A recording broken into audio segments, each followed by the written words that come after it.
చట్టం ఎవ్వరికి సుట్టం కాదు, సెలబ్రిటీలకైనా కామన్ పబ్లిక్ అయినా అందరికి ఒకటే.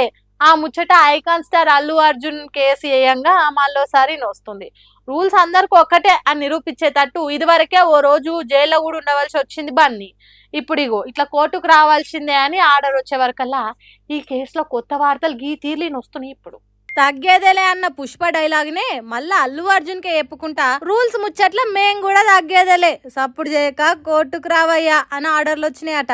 అసలు ముచ్చట ఏంటిదంటే పుష్ప 2 సినిమా రిలీజ్ అప్పుడు ఆర్టీసీ క్రాస్ రోడ్లున్న సంధ్య థియేటర్ కాడ తొక్కిస్లాట్ అయిన కేసుల అల్లు అర్జున్ మీద కేసు పడి అరెస్ట్ అయ్యి ఆఖరికి ఓ రోజు జైల్లో కూడా ఉండి బయటకు వచ్చిండు. ఆ కేసు విచారణే ఈ సోమవారం నాడు ఉంటది, మీరంతా రావాలని నాంపల్లి కోర్టు ఆ కేసుల నిందితులుగా ఉన్న 19 మందికి సమన్లు జారీ చేసింది. అల్లు అర్జున్ నాకు ముంబైలో మూవీ షూటింగ్ ఉంది కాబట్టి ఆన్లైన్ విచారణకు హాజరైతా అని అల్లు అర్జున్ అడిగితే కోర్టు కొట్టేసిందట. అవన్నీ కుదిరాయి, ఆన్లైన్ విచారణ కుదరది, అల్లు అర్జున్ కోర్టుకు రావాల్సిందని గట్టిగా చెప్పిందట కోర్టు. దాంతో సోమవారం నాడు ఐకాన్ స్టార్ అన్ని షూటింగ్లు మీటింగ్లు పక్కన పెట్టుకుని పక్క హాజరేసుకోవాల్సింది. కానీ పుష్ప సినిమాతోని నేషనల్ క్రేజ్ కమాయించుకునుడే కాకుండా కేసులు కూడా ఎన్కేసుకోవాల్సి వచ్చింది అల్లు అర్జున్. ఇప్పుడు సోమవారం నాడు హాజరు పడాలనే వరకల్లా ఎన్ని వాయిదాలు పడుతుందో ఎన్నటికి ఏం తేలుతుందో అని అల్లు ఫ్యాన్స్ అంతా ఆగమైతుర్రు. ఇంకో దిక్కు ఈ కేసు ముచ్చట్లింటున్న తెలంగాణ పబ్లిక్ ఉండి అంత పెద్ద పాన్ ఇండియా స్టార్ నే ఆలస్యం చేయకుండా అరెస్ట్ చేసి లోపటేసిరు కదా, మరి పోక్సో కేసులో మాత్రం ఓ నిందితుని పట్టుకునే తందుకు